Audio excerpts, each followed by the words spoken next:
Alhamdulillahirabbil alamin. Nahmaduhu wa nasta'inuhu wa nastaghfiruh. Wa na'udzu billahi min shururi anfusina wa min sayyiati a'malina. May yahdihillahu fala mudhillalah wa may yudlilhu fala hadiyalah.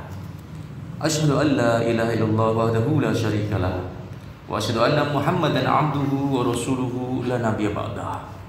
Allahumma shalli ala sayyidina Muhammad wa ala ali sayyidina Muhammad kama shallaita ala sayyidina Ibrahim wa ala ali sayyidina Ibrahim fil alamin innaka Hamidum Majid. Ittaqullah haqqa tuqatih wa la tamutunna illa wa antum muslimun. Bismillahirrahmanirrahim. Fa'aradu bihi kaidan faja'alnahumul asfalin. Wa qala inni dhahibun ila rabbi sayahdin. Rabbi habli minas sholihin. Fabasyarnahu bihulamin halim. Wa qala aidan bismillahirrahmanirrahim. Al-yawma akmaltu lakum dinakum wa atmamtu alaikum nikmati wa raditu lakumul Islam madina.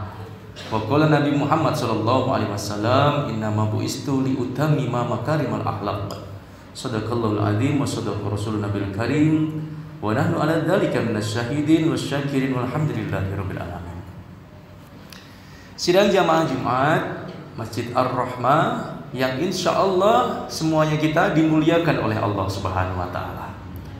Apa bukti kita dimuliakan oleh Allah Subhanahu wa taala? Banyaknya dosa kita masih tetap dipilih untuk bisa memasuki rumahnya yang suci, untuk melakukan pertaubatan dan penambahan daripada amal ibadah kita. Ini tanda Allah sayang terhadap kita. Allah begitu cinta kepada kita, sehingga walaupun banyaknya dosa, Allah masih kepingin kita berbuat kebaikan di hari Jumat yang mulia ini. Alhamdulillahirabbil alamin. Apa bukti Allah cinta kedua kepada kita? Buktinya insya Allah salah satunya di saat jutaan orang terkena COVID-19, ribuan orang, kalau dunia mungkin jumlahnya sudah sangat banyak sekali. Di antara ribuan orang yang meninggal dunia, jutaan mungkin jumlahnya, kitalah salah satunya yang diselamatkan oleh Allah Subhanahu wa taala. Untuk apa? Bisa jadi kita diminta untuk memperbaiki amal ibadah kita, diberikan kesempatan lagi menebus dosa-dosa kita dengan amal-amal kebaikan. Ini salah satu insyaallah cintanya Allah, kasih sayangnya kepada kita. Alhamdulillahirabbil alamin. Alhamdulillah ala kulli hal. Salawat beserta salam semoga tetap tercurah kepada junjungan kita Nabi Agung Muhammad sallallahu alaihi wasallam. Hadirin dimuliakan Allah Subhanahu wa taala, khutbah hari ini kita sudah ada di akhir daripada bulan Zulhijjah 1442 Hijriah, dan kita akan segera memasuki nantinya tahun baru Islam. Di akhir daripada bulan Zulhijjah ini, apa yang kita bisa ambil, kita petik pelajaran ketika kita kemarin sudah melaksanakan ibadah kurban dan sholat Idul Adha. Maka selaku khotib berwasiat takwa kepada kita semuanya, tingkatkan takwa kita. Setelah Idul Adha meraja, sekarang sudah hampir tiada ini bulan Zulhijjah di 1442 Hijriah, tingkatkan takwa kita. Seperti apa? Seperti Ibrahim, ketika beliau diuji dengan ujian yang bertubi-tubi, imannya semakin kuat, bukan semakin lemah, semakin kuat. Maka diri kita saat ini, ya, kita berkaca pada kisah Nabi kita Ibrahim alaihissalam, maka iman kita juga harus berjuang lebih kuat, dan lebih kuat lagi.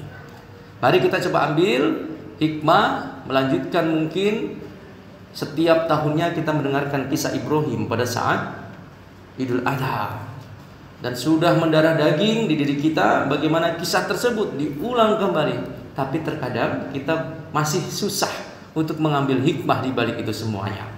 Maka khotib hari ini di ujung daripada bulan Zulhijjah akan menyampaikan sebuah topik, tema berkaitan hikmah yang mendalam dari kisah Ibrahim alaihissalam, Siti Sarah, Siti Hajar, Ismail alaihissalam, dan Ishak alaihissalam. Mari kita coba petik hikmahnya. Setelah memuji Allah, bersalawat kepada Rasulullah sallallahu alaihi wasallam pula, dan kita mengingatkan saling bertakwa, maka khotib ingin mengajak kita semuanya mengenang kisah yang agung, daripada baginda Ibrahim alaihissalam. Mungkin di antara kita sudah mengetahui, namun khatib ingin mengingatkan kembali. Siapakah Siti Sarah? Sebagian dari beberapa kisah sampaikan bahwa Siti Sarah ini adalah wanita yang memiliki kecantikan separuh daripada kecantikan Siti Hawa. Siti Sarah. Kenapa Siti Hawa ini adalah wanita yang sangat cantik? Karena Siti Hawa, ibunda kita pertama kali yang diciptakan sebagai seorang wanita, adalah wanita pertama yang diciptakannya di surga. Penciptaan di surga pasti sangat indah. Begitu pula dengan Nabi kita Adam alaihissalam, pasti sangat indah. Karena ciptaan di surga, diciptakan makhluk-makhluk yang ada di surga semuanya indah. Maka Siti Hawa ini adalah wanita tercantik. Siti Sarah dikabarkan dalam sebuah cerita, beliau ini memiliki separuh daripada kecantikan Siti Hawa. Mari kita coba tengok Ibrahim alaihissalam. Seperti yang kita dengar, beliau ini kalau tentang masalah harta dunia tidak begitu cinta. Beliau ini pernah kita dengarkan kisahnya, pernah menyedekahkan 1000 ekor kambing, 300 ekor sapi, 100 ekor unta. Dalam beberapa kisah yang lain berbeda lagi, jumlahnya lebih banyak lagi. Tapi kita ambil angka minimalnya itu, 1000 ekor kambing, 300 ekor sapi, 100 ekor unta. Ibrahim tak begitu cinta dia dengan harta. Maka coba tengok, kita belajar dari ini hikmahnya apa? Ketika Ibrahim tidak terlalu mencintai harta, maka harta itu minta diambil sama Ibrahim dengan cara yang hina. Coba tengok, Ibrahim tinggalkan istrinya tetap hidup. Doanya dikabulkan. Kenapa? Ibrahim tidak begitu cinta terhadap dunia. Maka dunia itu ngejar-ngejar kepada Ibrahim dengan cara yang hina. Sampai Ibrahim berdoa, ya Allah jadikan kota Mekah ini, ya Allah padang yang tandus ini, ya Allah menjadi tempat yang barokah.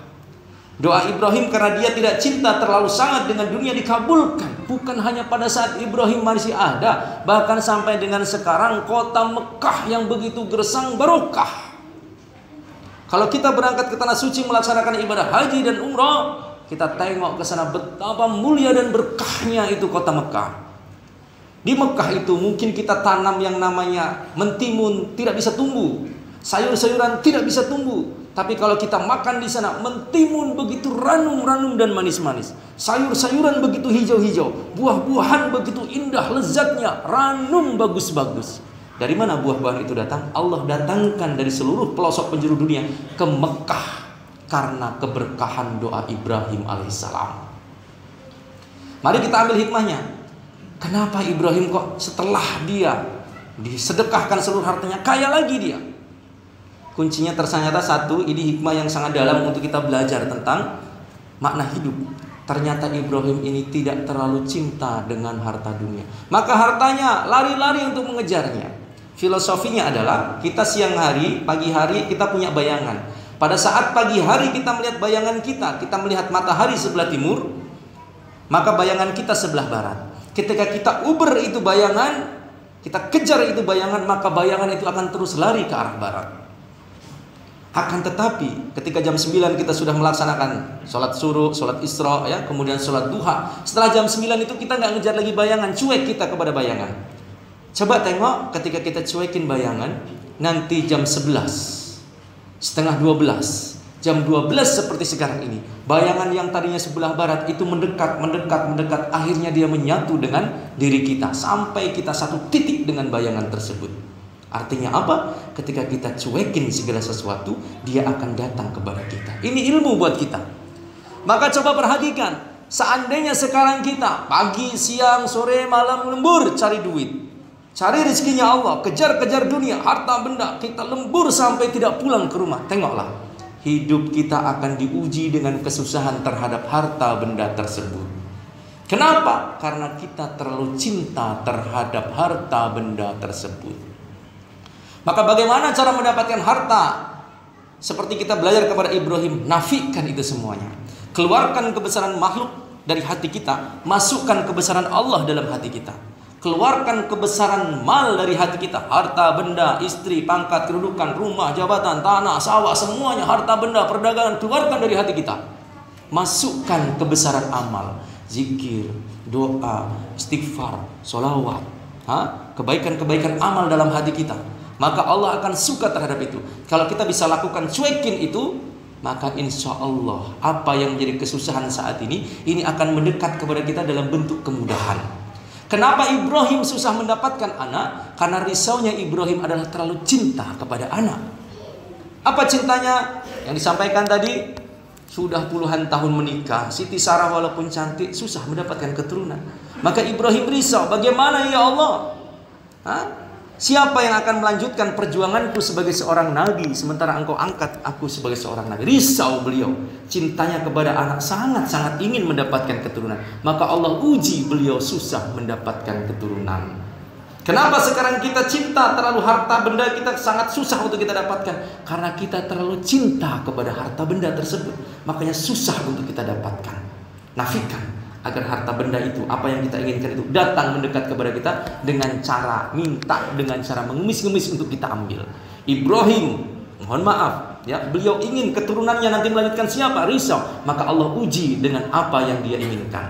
Ketahuilah, siapa mencintai segala sesuatu, maka dia akan diuji dengan apa yang dia cintai itu. Kita terlalu cinta dengan harta, diuji, susah dapat harta. Kita terlalu cinta dengan anak, ada aja ujian anak. Kita terlalu cinta dengan harta benda, istri, uji kita dengan itu. Maka nafikan itu semuanya. Kita dengarkan bagaimana Ibrahim alaihissalam dalam doa-doanya, beliau tak pernah minta harta. Yang beliau pinta boleh dibuka surat As-Saff ayat 99 yang tadi khotib sudah dibacakan di awal. Rabbi habli minas solihin fabasyarnahu bihulamin halim. Ya Tuhanku, anugerahkanlah kepadaku seorang anak yang termasuk orang yang solih. Fabasyarnahu bihulamin halim. Maka kami beri kabar gembira kepadanya dengan kelahiran seorang anak yang sangat sabar, yaitu Ismail. Perhatikan di sini, Ibrahim mintanya anak. Lama beliau ini kepingin anak, akhirnya dikabulkan. Tapi begitu Ibrahim tidak begitu terlalu mencintai anaknya. Pada saat dia memberikan hartanya yang begitu banyak, kenapa engkau begitu lumo? Kenapa engkau terlalu berderma? Wahai Ibrahim, seluruh hartamu diberikan untuk Allah, dikorbankan untuk Allah. Apa jawab Ibrahim? Jangankan kau harta, kalau saya punya anak aja, kata Ibrahim, aku akan kurbankan untuk Allah. Maka dinafikan ini, akhirnya dikabulkan sama Allah doanya Ibrahim. Ia mendapatkan keturunan seorang anak yang tadinya istrinya tidak bisa mendapatkan keturunan. Akhirnya dia mendapatkan dari istri kedua. Siapa? Siti Hajar. Siti Hajar ini, kalau kita kepingin tahu, adalah hadiah dari seorang raja. Ketika Siti Sarah ini datang ke suatu tempat, ada seorang raja yang begitu zalim, ditangkap Ibrahim dan Siti Sarah. Dipisahkan mereka, Siti Sarah masuk ke dalam, sehingga Siti Sarah akan dirudah paksa sama raja yang suka dengan wanita. Tiap hari dia mengumpulkannya wanita cantik. Begitu sudah terkumpul akan dirudah paksa, maka Siti Hajar, seorang wanita yang soleha, berdoa kepada Allah. A'udzubillahi min, aku berlindung kepada Allah dari engkau. Maka tangan sang raja tadi itu membeku, kaku, sehingga tidak bisa menyentuh daripada Siti Sarah. Wahai Siti Sarah, tolong doakan aku atas nama Tuhan kamu yang kamu sebut-sebutkan tadi itu, sehingga aku bisa sembuh. Kalau aku sembuh nanti aku akan berikan engkau hadiah. Ternyata didoakan oleh Siti Sarah, kembali lagi normal. Begitu sudah normal, dia kepin mencoba lagi untuk merudah paksa sampai ketiga kalinya. Siti Sarah selalu berdoa, a'udzubillahi min, aku berlindung kepada Allah dari engkau. Maka tangannya kaku lagi. Ya Siti Sarah, terakhir kalinya, ketiga kalinya, doakan aku kepada Tuhanmu, maka aku tidak akan mengulangi perbuatanku dan aku akan mendapatkan daripada menyembah Tuhanmu. Maka Siti Sarah mengatakan a'udzubillahi min, kemudian dia berdoa kepada Allah, kembali lagi tangan pada si raja yang zalim tadi itu kembali normal. Dan janji daripada sang raja mengatakan, wahai Siti Sarah, aku akan penuhi janjiku. Apa janjinya? Aku akan berikan hadiah yang sangat besar. Apa hadiahnya? Aku akan berikan seorang budak wanita, yang budak ini adalah anaknya raja. Jadi ada dulu seorang raja kalah perang dengan raja ini. Keluarganya ditawan, termasuk di dalamnya yang menjadi budak. Dan budak ini adalah anaknya raja tadi. Siapa dia? Siti Hajar. Bawalah itu, dapat hadiah. Siti Hajar, rambutnya dia lebih pendek, rambutnya lebih ikal, lebih hitam, ya. Kemudian dibawa. Disitulah keikhlasan Siti Sarah berbagi. Wahai suamiku, kita sudah lama tak punya keturunan, nikahilah olehmu Siti Hajar menjadi istri kedua. Ibrahim menolak awalnya, terus sang istri meminta untuk nikahi, akhirnya dinikahi. Dari keikhlasan tersebut lahirlah Ismail alaihissalam yang kita dengarkan kisahnya, nantinya disembelih. Asbab cintanya seorang Ibrahim kepada istrinya Siti Sarah membuat kepada Siti Hajar, maka Siti Sarah cemburu sehingga diusirlah, berantem juga mereka. Nabi pun ada seperti itu, dipisah. Maka kalau kita memiliki 2 orang istri, pisahkan istri pertama dengan istri kedua. Walaupun akurnya seperti apa, kalau terus-terusan dikumpulkan seperti piring dan gelas dan sendok yang bertemu setiap hari pasti ada bunyinya. Maka dipisahkanlah itu Siti Sarah berpisah dengan Siti Hajar. Siti Hajar ada di padang yang tandus yang sekarang ketemulah air Zam-Zam tersebut. Tapi asbab cintanya, Siti Sarah mengatakan, aku akan potong 3 daripada istrimu Siti Hajar. Apa itu? Menyesal dia. Kenapa saya harus memotong? Harus mengurangi kenikmatan. Padahal ini adalah istri daripada suamiku yang aku cintai. Maka Siti Sarah bertobat kepada Allah, tapi dia akan menunaikan nazarnya, janjinya dengan memotong 3. Ya, ini wanita solehah seperti itu. Sebenci-bencinya seperti apa, sesakit hatinya apapun seperti apa. Kenapa? Karena Siti Hajar lebih dicintai sama Ibrahim. Kenapa? Menarik. Walaupun hitam, tapi dia bisa mendapatkan keturunan, cemburu. Maka Siti Sarah membuat sebuah perjanjian, akan aku potong 3 tubuhnya. Apa yang dipotong oleh Siti Sarah? Dicabut, dia ingin memotong tubuhnya dengan 1 pertama. Dipotong kemaluan daripada Siti Hajar. Dipotongnya dalam bentuk apa? Dipotongnya dalam bentuk hitam. Masya Allah, ketika dipotong kemaluan daripada Siti Hajar, bukannya Ibrahim semakin menjauh, ternyata sunnah sampai dengan sekarang, wanita yang dihitan wajahnya lebih berseri-seri. Maka Ibrahim semakin cinta. Bingung Siti Sarah, bagaimana ini? Aku potong yang kedua, ditindik telinganya. Ketika tindik telinganya dipasangkan besi di situ, ternyata semakin cantik, semakin menarik, semakin mempesona, dan Ibrahim semakin cinta. Maka yang ketiga kalinya dipotong hidungnya, ditindik hidungnya, dipakein anting, semakin cantik kembali. Disitulah akhirnya Ibrahim mengatakan, ikhlas lillahi ta'ala, berbagilah. Ketika mereka sudah rukun, damai, tentram, keikhlasan daripada Siti Sarah, maka lahirlah bayi yang kedua bernama Ishak alaihissalam. Inilah hikmah daripada perjalanan daripada Ibrahim, Siti Sarah, Siti Hajar, Ismail dan Ishak. Apa makna yang terkandung dalamnya yang kita coba ambil kesimpulan? Jangan terlalu mencintai segala sesuatu terlalu sangat, karena kita akan diuji dengan itu semuanya. Bagaimana caranya? Nafikan, hanya masukkan kebesaran Allah ke dalam hati kita. Allah tak suka ada sandal jepit yang kita cintai di hati kita, apalagi harta benda yang lain Allah tak suka. Maka belajar kita nafikan. Harta tidak bisa memberikan kebahagiaan, hanya Allah yang mampu memberikan kebahagiaan. Harta berhajat kepada Allah untuk memberikan kebahagiaan. Allah tidak berhajat kepada harta untuk memberikan kebahagiaan. Jika Allah berkehendak dengan harta kita bisa bahagia. Jika Allah berkehendak tanpa harta bisa kita bahagia. Bahkan jika Allah berkehendak dengan harta malah nggak bahagia. Kita dengarkan kabar banyak orang yang berharta saat ini. Kemarin barusan kita dengarkan juga beberapa tokoh yang hartanya banyak, tapi dia tidak bahagia. Kita belajar, yang memberikan bahagia hanyalah Allah. Maka kalau ingin hidup bahagia, dekatkan diri kepada Allah. Perbaiki sholatmu, maka Allah perbaiki kehidupanmu. Jaga sholatmu, maka Allah akan jaga kehidupanmu. Jangan menunggu kaya baru bersedekah, tapi teruslah bersedekah sampai kita kaya. Jangan menunggu solih baru berdakwah, tapi teruslah berdakwah sebisamu. Balighu anni walau ayah, sampai engkau solih. Kalau ini dilakukan, insya Allah kita menjadi pribadi-pribadi yang insya Allah diridhoi oleh Allah Subhanahu Wa Taala, dan kisah Ibrahim bisa kita terapkan dalam kehidupan sehari-hari, dan kita diberikan kemudahan dalam kehidupan sehari-hari. Amin ya rabbal alamin. Barakallahu walakum fil Qur'anil azim wa nafa'ani wa iyyakum bima fihi min ayati wa dzikril hakim. Aqulu qouli hadza fastaghfiru innahu huwal ghafurur rahim.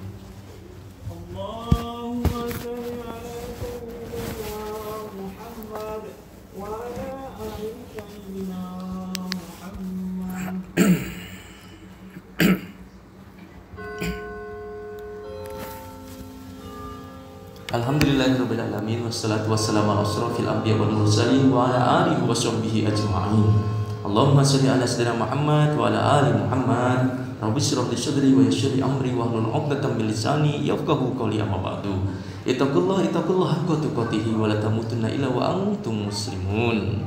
Bismillahirrahmanirrahim. Wal 'asri innal insana lafi khusrin illa alladziina aamanu wa 'amilus sholihati wa tawassaw bil haqq wa tawassaw bis sabr. Demi masa, sesungguhnya manusia dalam keadaan merugi, seluruh manusia rugi.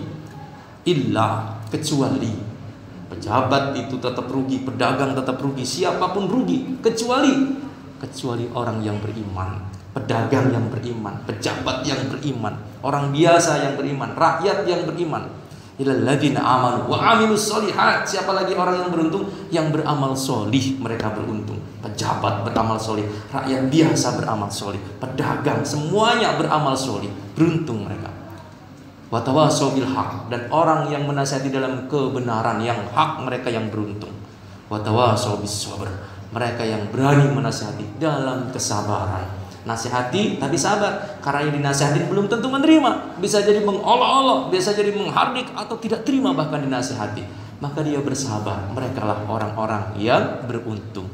Semoga kita diberikan keberuntungan itu, dan insya Allah kita diberikan kemuliaan di akhir zaman. Kita angkat tangan kita, berdoa kepada Allah di khutbah yang kedua ini, insya Allah dikabulkan oleh Allah Subhanahu Wa Taala.